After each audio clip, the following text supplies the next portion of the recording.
Rohingya ক্রাইসিসটা global যে ডিসকাশনের ম্যাপের থেকে আসলে দূরে চলে গিয়েছিল, মানুষের মেমোরিতেই ছিল না যে এটা একটা বড় একটা ক্রাইসিস, বড় একটা হিউম্যানিটেরিয়ান ক্রাইসিস।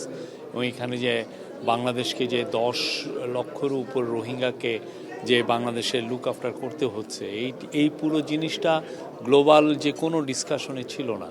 তো প্রফেসর ইউনূস যখনই ইন্টারিম গভর্নমেন্ট টেক ওভার করলো, তারপরে থেকে উনি যেটা করলেন যে উনি একটা অফিস তৈরি করলেন, যে হাই রিপ্রেজেন্টেটিভের অফিস রোহিঙ্গা জন্য, যাতে এই ক্রাইসিসটা পুরো আবার নিয়ে যাতে পুরো বিশ্বব্যাপী এটা নিয়ে যাতে তুলে ধরা হয় যে এইটা যে এতগুলো লোক সাফার করছে, এটা গ্লোবাল পৃথিবীর মানে একটা বড় রকমের একটা হিউম্যানিটেরিয়ান ক্রাইসিস, এবং এটা যে একটা রিজিওনাল ক্রাইসিসের রূপ নিতে পারে, এবং এটার থেকে যে একটা বড় রকমের সিকিউরিটি সমস্যা তৈরি হতে পারে, এই জিনিসটা উনি বারবার জানাতে চাচ্ছেন। এই আলোকে আপনি গত ইউনাইটেড নেশনের জেনারেল অ্যাসেম্বলিতে উনি বক্তব্য রেখেছেন, এবং ওনার মুভের কারণে ওনার রিকোয়েস্টে ইউএন একটা রেজুলেশন অ্যাডপ্ট করেছে। এই রেজুলেশন অ্যাডপ্ট করার কারণে ইউএন এই যে সেপ্টেম্বরে একটা ওরা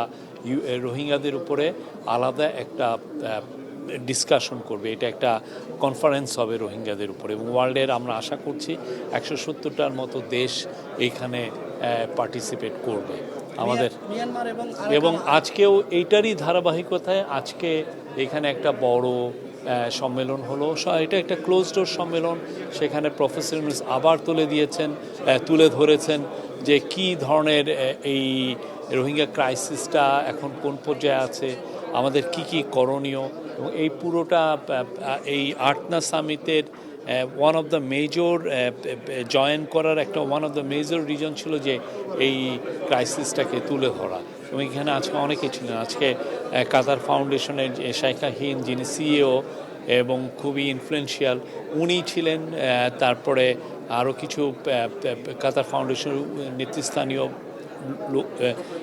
অফিসিয়াল ছিলেন, তারপরে গাম্বিয়ার ফরেন মিনিস্টার ছিলেন। আপনি জানেন গাম্বিয়া হচ্ছে ইন্টারন্যাশনাল ক্রিমিনাল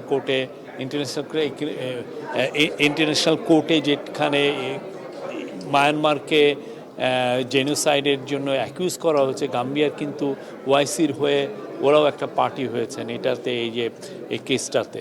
তো গাম্বিয়ার এখানে একটা রোল আছে, গাম্বিয়াও তুলে ধরেছেন যে না, এই ক্রাইসিসটা আসলে সবাইকে নিয়ে বলতে হবে, এটা নিয়ে বারবার বলতে হবে, এবং এই লোকদলকে ভুলে যাওয়া চলবে না। এবং এই আজকে প্রফেসর ইউনূস এটা বলেছেন, আমাদের ন্যাশনাল সিকিউরিটি অ্যাডভাইজার এবং আমাদের যিনি high representative of Rohingya affairs doctor Khalilur Rahman, উনি কথা বলেছেন, জাপানি একজন এক্সপার্ট ছিলেন, উনি কথা বলেছেন, এবং অন্যান্য অফিসিয়ালরা বলেছেন।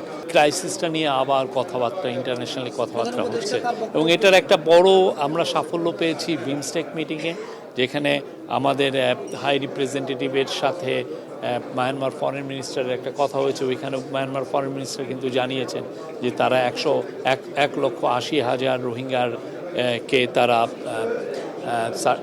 ক্লিয়ারেন্স দিয়েছে তারা যে রোহিঙ্গা, এবং এর ফলে আমরা আশা করছি যে এইটা একটা ধাপ, এটা অনেকগুলো ধাপের একটা ধাপ, যে এইটা আমাদের রিপ্যাট্রিয়েশনের দিকে এইটা আমাদেরকে হেল্প করবে। কাতার ফাউন্ডেশন ওইখানে এলপিজি যেটা রোহিঙ্গাদেরকে আমরা দেই, আপনি জানেন আশেপাশে খুব ক্রিটিক্যাল বন ছিল এই রোহিঙ্গা ক্যাম্পের।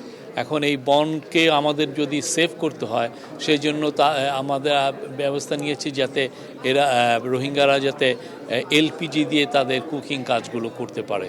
তো এলপিজি যারা দিচ্ছেন পুরো বিশ্বে অনেকে ফান্ডিংটা করছেন, তার মধ্যে কাতার ফাউন্ডেশন একটা মেজর ফান্ড, কাতার চ্যারিটি, কাতার ফাউন্ডেশন এখানে মেজর, ওরা হেলথে অনেক ইনভেস্ট করছেন।